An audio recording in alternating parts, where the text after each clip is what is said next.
وہ ایوان مزاری کی آواز ہو، وہ مہرنگ بلوچ کی آواز ہو، وہ علی وزیر کی آواز ہو، وہ آواز جب دبائی جاتی ہے تو اس غریب کی معیشت بھی دب جاتی ہے۔ آواز کا اور معیشت کا گہرا تعلق ہے۔ جب آپ آواز نہیں اٹھنے دیتے تو پھر آپ اس شخص کی معیشت کو بھی کچل دیتے ہیں، اس کا چولہا آپ کے لیے غیر اہم ہو جاتا ہے۔ تو جب باتیں آپ کو بتائیں جھگڑا صاحب نے اور زبیر صاحب نے کس طرح پیٹرول اور ڈیزل کی قیمتوں کو بڑھایا گیا، پرانا جو ذخیرہ تھا اس کو بڑی ہوئی قیمت پر بیچنے کی اجازت دی گئی۔ ایک ہفتے میں مجھے بتایا جا رہا ہے کہ 19 ارب روپیہ جو ہے وہ آئل مارکیٹنگ کمپنیوں کی جیب میں گیا صرف ایک ہفتے میں، اور اگر آپ اس پورے عرصے کو دیکھیں تو یہ سینکڑوں ارب روپے بن جاتا ہے، اور یہ پیسہ آپ کی میری جیبوں سے نکلا۔ موٹر سائیکل میں جو پیٹرول ڈلواتا ہے، جو گھر میں چولہے میں فرنس آئل استعمال کر رہے ہیں، ان سب کی جیبوں سے یہ پیسہ نکل کر ان امیروں سیٹھوں کی جیبوں میں گیا۔ اور یہ اس کا کرنے والا کون ہے؟ یہی فارم 47 حکومت، کیونکہ یہ انہی لٹیروں میں سے اٹھی ہوئی حکومت ہے۔ یہ عوام کی حکومت نہیں ہے، یہ عوام کے لیے حکومت نہیں ہے، یہ ایک لوٹ کا نتیجہ ہے یہ حکومت، اور اس نے لوٹ ہی کو بڑھاوا دینا ہے۔ یہ بات کھل کر ہمارے سامنے آئی ہے پچھلے 1 ماہ 40 دنوں میں۔ تو یہ ہے وہ صورت معیشت کی۔ میں چونکہ کچھ تعلق رکھتا ہوں وکالت سے، کارپوریٹ وکالت سے، میں آپ کو پورے وثوق سے اور اطمینان سے یہ کہہ سکتا ہوں کہ بڑی بڑی کمپنیاں، بڑے بڑے سرمایہ کار اس وقت اس ملک میں مزید سرمایہ لگانے کو تیار نہیں ہیں، اور اس کی بڑی وجہ یہ ہے کہ وہ اس ملک کو ایک بربریت زدہ ملک سمجھتے ہیں، یا قانون نہیں ہے۔ یہاں سے لوگ پیسہ باہر اس لیے لے کے جاتے ہیں کہ ان کو کوئی یقین نہیں ہوتا کہ کل ان کا جو پیسہ ہے اس پہ اگر کوئی ہاتھ ڈالے گا تو ان کو عدالت سے داد رسی ملے گی۔ یہاں کوئی قانون ہے، رول آف لا ہے جو ان کو تحفظ دے گا۔ تو کیوں میں اپنا پیسہ ایک ایسے نظام میں ڈالوں جہاں عدالتیں منہدم ہو چکی ہیں، جہاں مجھے انصاف کی توقع نہیں ہے؟ تو یہ تمام وہ باتیں ہیں جن کو لے کر ہم آپ کے سامنے پیش ہوتے آئے ہیں، ہوتے چلے جائیں گے۔ یہ ہے ہماری جد و جہد، یہ غریب کی جد و جہد ہے، یہ معیشت کی جد و جہد ہے، یہ سرمایہ کاری کی جد و جہد ہے۔ ہم بالکل چاہتے ہیں کہ اس ملک میں فیکٹریاں لگیں، بلوچستان میں ہم چاہتے ہیں سب سے پہلے فیکٹریاں لگیں، وہاں کے عوام خوشحال ہوں جن کے ساتھ 78 سال سے ناانصافی کی گئی ہے۔ تو یہ تمام جو معاملہ ہے یہ ملا ہوا ہے۔ ایسا نہیں ہے کہ آپ یہ کہیں کہ ہم نے جمہوریت کو تو دبا دیا، ہم نے آزادی اظہار کو دبا دیا، ہم نے الیکشن لوٹ لیے لیکن معیشت ترقی کر رہی ہے، دیکھو سب ٹھیک ہے۔ ایسا نہیں ہوگا۔ جب آپ الیکشن لوٹیں گے، عدالتوں کو بند کریں گے، صحافت کو بند کریں گے تو معیشت بھی ڈوبے گی۔ سلمان اکرم راجہ صاحب اعلیٰ نور وزیر ہو، آپ نے بات کی کہ حکومت ذمہ دار ہے، تو کیا آپ کے خیال میں حکومت ذمہ دار ہے یعنی اسٹیبلشمنٹ ذمہ دار ہے؟ کیا آپ کو نہیں لگتا کہ موجودہ حکومت بھی اسٹیبلشمنٹ کے انڈر ہی کام کر رہا ہے؟ دیکھیں یہ تو اس ملک کی ایک حقیقت ہے، لیکن کوئی بھی حکومت جو ہے وہ اس سے بری ذمہ نہیں ہو سکتی۔ جو اپنا چہرہ عطا کرتے ہیں اس تاریک نظام کو، وہ اس نظام کو چھپاتے ہیں نا، وہ اس کا ماسک ہیں، تو ان کو بہرحال سزاوار ہم قرار دیں گے، ان کو بھگتنا پڑے گا اپنے کیے کو۔ نہیں کوئی کہہ سکتا کہ میں مجبور محض ہوں، تو کیوں بیٹھے ہو پھر عہدے پر، کیوں بیٹھے ہو، کیوں ہو حکومت میں؟ اگر آپ یہ سمجھتے ہیں کہ پیچھے سے ڈور کھنچتی ہے اور آپ کو کرنا پڑتا ہے جو آپ کرتے ہیں، تو گھر چلے جائیے، مت بیٹھیے وہاں، اپنے ضمیر کی آواز کو سنیے اگر کوئی ضمیر زندہ ہے۔ اچھا، بڑے بڑے ملک ہل کے رہ گئے ساری کشیدگی کی صورتحال میں سلمان اکرم راجہ صاحب، سو آپ سمجھتے ہیں ایک طرف تو معاشی مشکلات ہیں اور دوسری طرف سفارتی کامیابیاں بھی پاکستان کی کو مل رہی ہیں جس کی پوری دنیا معترف ہے۔ کیا آپ سمجھتے ہیں کہ سفارتی سطح پہ پاکستان کو کامیابی مل رہی ہے، اور کیا صدر ٹرمپ کا متوقع ہے جو دورہ، سمجھتے ہیں کہ اس کو دورہ کرنا چاہیے پاکستان کا اور معاہدہ ہونا چاہیے پریزیڈنٹ ٹرمپ؟ جی معاہدہ بالکل ہونا چاہیے۔ ایک دیرپا امن جو ہے اس خطے میں، مشرق وسطیٰ میں، پاکستان، افغانستان، ایران، ان سب ممالک میں ہونا چاہیے۔ ٹرمپ صاحب کو آنا چاہیے یا نہیں وہ غیر اہم بات ہے، لیکن امن یہاں ہونا چاہیے۔ اور جو پاکستان کا رول ہے میں سمجھتا ہوں وہ ایک قدرت نے ہمیں موقع عطا کیا کہ ہمارے دیرینہ تعلقات چین سے بھی تھے، سعودی عرب سے بھی تھے، ایران سے بھی تھے، ان تمام تعلقات کو ہم بروئے کار لائے ہیں اور لانا چاہیے تھا، یہ ہمارا فرض تھا ایسے موقع پہ کہ ہم ایک صلح جوئی کا کردار ادا کرتے، تو یہ ہمارا فرض تھا جس کو ہم شاید پورا کر رہے ہیں۔ میں امید کروں گا کہ اس کو ہم بہتر طریقے سے نبھا پائیں اور اللہ تعالیٰ اس خطے کو امن عطا کرے۔ میں ایک جواب ضرور دینا چاہوں گا، یہ جو انہوں نے کویشچن پوچھا تھا نا کہ خطے میں اور باقی، بالکل مقابلہ کرنا چاہیے، ہمیں خوشی ہے یہ ڈپلومیٹک سکسیس کی، لیکن اس کے ساتھ ساتھ ہمیں یہ بھی دیکھنا چاہیے کہ انڈیا نے کتنا پیٹرول بڑھایا ہے، بنگلہ دیش نے کتنا بڑھایا ہے، سری لنکا نے کتنا بڑھایا ہے، نیپال نے کتنا بڑھایا ہے، یہ بڑا فنڈامنٹل ہے۔ کہ بھائی پاکستان کیوں اتنا آگے جا کے بڑھا رہا ہے, ہمارے تو تعلقات بھی اچھے ہیں. دیکھیے زبیر صاحب نے جو بنیادی بات کی ہے وہ یہ کی ہے کہ یہ ڈاکہ ڈالا گیا ہے. یہ صرف اس لیے پیٹرول اور ڈیزل کی قیمت نہیں بڑھی تھی کہ بین الاقوامی قیمت بڑھ گئی تھی, اس سے بڑھ کر ٹرمپ صاحب کے آنے سے, چونکہ وہ تو بانی پی تھی. نہیں دیکھیے وہ آئیں یا نہ آئیں یہ ان کا معاملہ ہے. علیمہ خان صاحبہ نے آپ کے کردار پر سوالیہ نشان اور بیرسٹر گور صاحب پر بھی کافی الزامات لگائے ہیں کہ جب کوئی جلسہ منسوخ کرنا ہو ملاقات بھی ہو جاتی ہے, لیکن جب ان کے علاج کا معاملہ ہو تو یہ تمام جو عہدیداران ہیں یہ غیر ذمہ داری کا مظاہرہ کرتے ہیں اور یہاں آتے نہیں ہیں. اب یہ بتائیے گا کہ انہوں نے کہا ہے کہ اگر آپ نہیں کر سکتے تو آپ لوگ اپنے عہدوں سے دیکھیں انہوں نے جو کہا ہے اس سے مجھے مکمل طور پہ اختلاف ہے. انہوں نے غلط کہا ہے, خلاف واقعہ باتیں کی ہیں اور یہ میں نے ان سے کہہ دیا ہے آج. اور میں بالکل ایک لمحے کے لیے بھی اس عہدے پہ نہ بیٹھنے کا کبھی خواہش مند تھا, نہ اب ہوں. 3 بار میں عمران خان صاحب کو کہہ چکا ہوں کہ میں نہیں یہ کام کرنا چاہتا. جب انہوں نے مجھے مقرر بھی کیا تھا, میرے منع کرنے کے باوجود کیا تھا, میں ایک لمحے کے لیے یہ کام نہیں کرنا چاہتا. لیکن ایک فرض ہے جو مجھ پہ ڈالا گیا ہے, اس فرض کو میں نبھاؤں گا. علیمہ خان صاحبہ کو اگر یہ شکایت ہے کہ 9 اپریل کا جلسہ کیوں منسوخ ہوا, تو میں باپ بوانگے دوہل کہتا ہوں کہ ہم نے ٹھیک کیا وہ جلسہ منسوخ کر کے, بالکل ٹھیک کیا. اور سن لیجئے کیوں ہم نے وہ جلسہ منسوخ کیا, اور اس کی تائید عمران خان نے جیل سے کی ہماری منسوخی کے بعد. وہ اس لیے منسوخ کیا ہم نے جلسہ کہ اگلے دن 9 اپریل کو یہ اطلاع تھی, یہ اعلان تھا کہ سفارتکار اسلام آباد اس علاقے میں آ رہے ہیں. یہاں پہ شاید صدی کی سب سے بڑی کانفرنس جو تھی وہ ہونے جا رہی تھی. ہمارا یہ فرض بنتا تھا کہ ہم اس کو سپورٹ کریں, اس پروسیس کو, اس کا ساتھ دیں, نہ کہ یہ کہ اس علاقے میں اس خطے میں کوئی گڑبڑ کا امکان ہو جس کی وجہ سے سفارتکار یہاں آنے سے انکار کرتے اور ایک موقع جو امن کو مل رہا تھا وہ موقع ضائع ہو. ہم نے پولیٹیکل کمیٹی میں بیٹھ کے اس بات پہ غور کیا. ہمارے تعلقات ہیں, ہمارے روابط ہیں مختلف سفارتکاروں کے ساتھ, وہ ترکی کے ہوں, وہ سعودی عرب کے ہوں, وہ ایران کے ہوں, ہمارے سب سے روابط ہیں. اور ہم جانتے تھے کہ ان سب کی خواہش کیا ہے. ان سب کی خواہش یہ تھی کہ ایک پرامن ماحول میں اسلام آباد کے علاقے میں یہ کانفرنس منعقد ہو. لہٰذا ہم نے بالکل ٹھیک فیصلہ کیا, اور اس فیصلے کو کرتے وقت ہم نے بالکل حکومت سے یہ کہا کہ عمران خان کو علاج کی جو سہولت ہے جو ان کو ملنی چاہیے, جو ان کا حق ہے شفا انٹرنیشنل ہسپتال میں, وہ ان کو دیا جائے. ان کے ذاتی معالجین کو ان سے ملنے دیا جائے, ان کے خاندان کو, ان کی بہنوں کو ان سے ملنے دیا جائے. لیکن ہم اس دن کوئی دھمکی نہیں دے سکتے تھے. یہ نہیں ہم کہہ سکتے تھے کہ ملنے دو ورنہ کل ہم آ رہے ہیں, ہم درہم بھرم کر دیں گے اس ماحول کو. یہ کرنا پاکستان کے مفاد کے خلاف ہوتا, امت کے مفاد کے خلاف ہوتا, عالمی امن کے خلاف ہوتا. ہم نے بالکل ٹھیک فیصلہ کیا, اور جو کچھ یہ کہا گیا کہ سہولت کاری کی ہم اس کو رد کرتے ہیں. ہم نے اپنے ایمان سے, اپنے وثوق سے, سچے جذبے کے ساتھ ٹھیک فیصلہ کیا, اور ہم اس پر کڑے ہیں. سر شیر عبد المروت صاحب نے صاحب نے آج علیمہ خان کی حمایت کی ہے, اور ساتھ ہی وکلا پر الزام. جی مشال یوسف زئی نے بھی حمایت کی ہے. یہ آپ کو خوش ہونا چاہیے کہ آج وہ تمام 1 ارب روپیہ لیا ہے کہ عمران خان صاحب کو اندر رکھا جائے. دیکھیں یہ فضول باتیں ہیں. یہ تمام باتیں آج آپ کو خوش ہونا چاہیے ان تمام لوگوں کو کہ آج علیمہ بی بی کے بیان کے بعد شیر افضل, مشال یوسف زئی سب ایک پیج پہ. یہ اس بیان کی جو افسوسناک صورتحال ہے وہ سامنے آ جاتی ہے, اور میں نے اس کا تذکرہ علیمہ بی بی سے کر دیا ہے کہ ان کی بات جو تھی, اور جو نورین آپا کا اس سے پہلے جو ٹویٹ تھا, یہ بالکل بے محل تھا اور معاملات کو سمجھے بغیر کہا گیا ہے.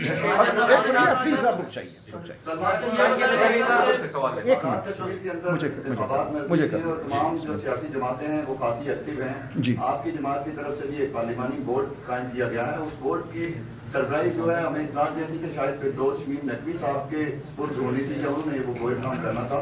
اور آپ کے اس بورڈ قائم کرنے کے بعد جو کارکنان ہیں ان میں بھی شدید تحفظات ہیں, اور آپ کی جو مرکزی قیادت ہے اس کے اندر بھی تحفظات ہیں.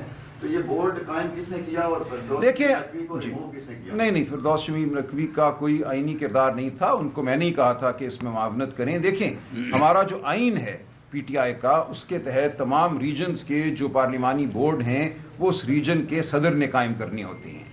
لہٰذا قیوم نیازی صاحب آزاد کشمیر کے عمران خان صاحب کے مقرر کردہ صدر ہیں, کسی کو پسند ہو یا نہ ہو. یہ جو بورڈ قائم ہوا یہ قیوم نیازی صاحب نے خواجہ فاروق صاحب جو ہمارے پارلیمانی لیڈر ہیں ان کے ساتھ مشاورت سے قائم کیا. 31 سیٹیں ہیں اے جے کے اسمبلی کی. ان 31 سیٹوں کے لیے جو لوگ بورڈ میں بیٹھنے کے خواہش مند ہیں ان کی تعداد سینکڑوں میں جا رہی ہے. تو ظاہر ہے ہم سینکڑوں لوگوں پر مشتمل بورڈ نہیں بنا سکتے تھے. ان سے مشورہ کیا گیا, جو نقوی صاحب کے کوئی کا خیال تھا وہ بھی ان تک پہنچ گیا, لکھ کے نقوی صاحب نے اپنی رائے ان کو دے دی تھی. اس سب کے بعد ایک بورڈ بنا, اس میں مزید مشاورت بھی ہوئی، پارٹی کے جو پرانے عہدیداران ہیں جن کا تعلق کشمیر سے رہا ہے ان سے بھی رائے لی گئی اور ایک بورڈ قائم ہو گیا۔ یہ ہمیشہ ہوتا ہے، اسلام آباد کے لیے ایک بورڈ بنا تھا، کل آپ دیکھیں گے پنجاب کے لیے بنے گا، تو ضرور شکایت ہوگی، جو اس بورڈ میں نہیں ہوں گے وہ 10 20 30 لوگ ضرور شکایت کریں گے۔ تو ہماری یہ کوشش ہے کہ ان شکایات کا ازالہ کریں، ایک ایپلیٹ بورڈ ہم اس بورڈ کے اوپر بنائیں گے، اگر کسی کو اعتراض ہوا اس بورڈ کے دیے گئے ٹکٹوں پر تو ایک ایپلیٹ بورڈ بھی ہوگا۔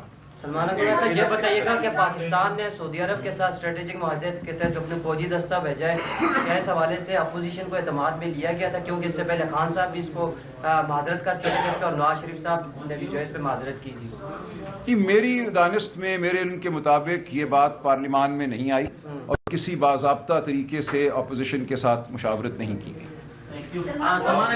وہ خاتون سے بتائیے گا، علیمہ خان کل پارٹی سے تھوڑی بدل نظر آتی ہے، تو کیا وجہ ہے کہ پاکستان تحریک انصاف کی لیڈرشپ اور عمران خان کی بہنوں میں دوری ہے؟ یہ کوئی غلط فہمی پیدا کی جا رہی ہے، سوشل میڈیا کے لوگ پیدا کر رہے ہیں؟ نہیں، دیکھیں، ایک نظریہ یہ ہے کہ اس پارٹی کو، اس جماعت کو ہر وقت جو ہے برسر پیکار ہونا چاہیے، ہر وقت سڑکوں پہ ہونا چاہیے، وہ خواہ کوئی عالمی کانفرنس ہو، امن کا معاہدہ ہو، امن کا امکان ہو، ہمیں بہرحال سڑکوں پہ ہونا چاہیے۔ جو پارٹی کے میں سمجھتا ہوں مدبر لوگ ہیں اور جو ہمارے الائنس کے جو ہمارے رہنما ہیں اچکزئی صاحب، علامہ ناصر، ان سے بڑی تفصیلی ہماری گفتگو ہوئی یہ 9 اپریل کے جلسے کے حوالے سے، اور اس پہ اتفاق رائے تھا اچکزئی صاحب کا، علامہ ناصر کا، دیگر جو ہمارے ٹی ٹی اے پی کے عمائدین ہیں، تحریک تحفظ آئین پاکستان کے، اور پھر ہماری پولیٹیکل پارٹی، تو یہ بالکل ٹھیک فیصلہ تھا ہمارا۔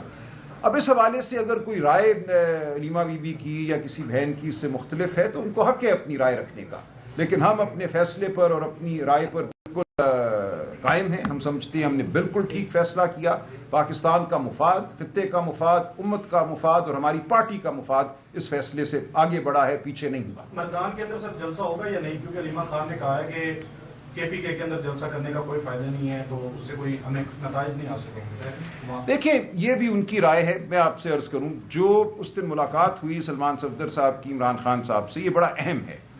ہماری پولیٹیکل کمیٹی کی میٹنگ اس وقت چل رہی تھی، کوئی فیصلہ نہیں ہوا تھا جب سلمان صفدر صاحب اڈیالہ جیل کے اندر گئے ہیں۔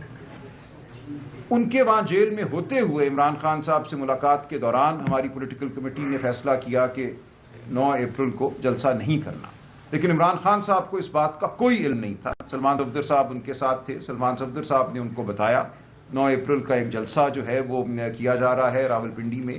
انہوں نے اخبارات ظاہر پڑھے ہوئے تھے، ان کو امن مشن کے بارے میں بھی پتا تھا، کانفرنس کے بارے میں بھی کچھ مزید معلومات ان کو سلمان صفدر صاحب نے دیں، اور یہ تمام باتیں سننے کے بعد خان صاحب نے جو فیصلہ کیا وہ یہ تھا کہ اس جلسے کو منسوخ کر دو۔ اس وقت تک پولیٹیکل کمیٹی یہ کر چکی تھی یہ کام۔ جب سلمان صفدر صاحب باہر آئے ہیں اڈیالہ جیل سے، آتے ہی انہوں نے مجھے فون کیا اور انہوں نے کہا کہ اور کسی بات سے پہلے ایک بات جو ہے وہ انتہائی ضروری ہے، ارجنسی ہے اس حوالے سے، لہٰذا میں آپ سے اور سہیل آفریدی صاحب سے دونوں سے کانفرنس کال پہ ایک بات کرنا چاہتا ہوں۔ خان صاحب کا ایک اہم ترین پیغام ہے، وہ میں آپ کو دینا چاہتا ہوں۔ تو اس کے چند منٹ کے بعد کانفرنس کال پھر ہم نے کی، جس میں سہیل آفریدی صاحب اور سلمان صفدر صاحب تھے، اور اس کانفرنس کال میں سلمان صفدر صاحب نے کہا کہ خان صاحب نے کہا ہے کہ کل جلسہ مت کیجیے راولپنڈی میں، اس عمل کو سپورٹ کیجیے جو امن کے حوالے سے عمل جاری ہے، اور 10 دنوں میں خیبر پختونخوا میں کہیں جلسہ کر لیجیے۔ یہ عمران خان صاحب کی ہدایت آئی۔ تو جو مردان میں جلسہ ہو رہا ہے وہ اس ہدایت کے تابع ہے، اس ہدایت کی روشنی میں، اور دیکھیں بالکل اس کا اثر ہے اور فائدہ ہے۔ یہ کہنا کہ جلسہ صرف راولپنڈی میں ہوگا یا اسلام آباد میں ہوگا تو پھر اس کا کوئی فائدہ ہے، میری سمجھ سے بالا تر بات ہے۔ یا تو آپ یہ کہیں کہ آپ نے راولپنڈی میں اکٹھے ہو کر پھر کہیں حملہ کرنا ہے، آپ نے اسلام آباد میں کھڑے ہو، ہم نے نہیں یہ کرنا۔ عمران خان صاحب نے جو مزید بات کہی، انہوں نے کہا کہ مجھے اچکزئی صاحب اور علامہ ناصر پر مکمل اعتماد ہے۔ میں نے ان سے درخواست کی، انہوں نے قبول کی کہ وہ لیڈر آف دی اپوزیشن ہوں قومی اسمبلی میں اور سینٹ میں۔ یہ میچور لوگ ہیں، تجربہ کار لوگ ہیں، ہر کام ان سے مشاورت کے ساتھ کیا جائے۔ تو بالکل ہماری مشاورت اچکزئی صاحب اور علامہ ناصر سے ہے، ہر روز ہوتی ہے۔ کوئی اس وقت ہماری یہ رائے نہیں ہے کہ پاکستان یا پاکستان تحریک انصاف اس بات کی متحمل ہو سکتی ہے کہ کسی بھی شہر پہ یلغار کی جائے۔ ہم ایک سیاسی عمل کا حصہ ہیں۔ جو بات آج ہم نے آپ کے سامنے کی معیشت کے حوالے سے،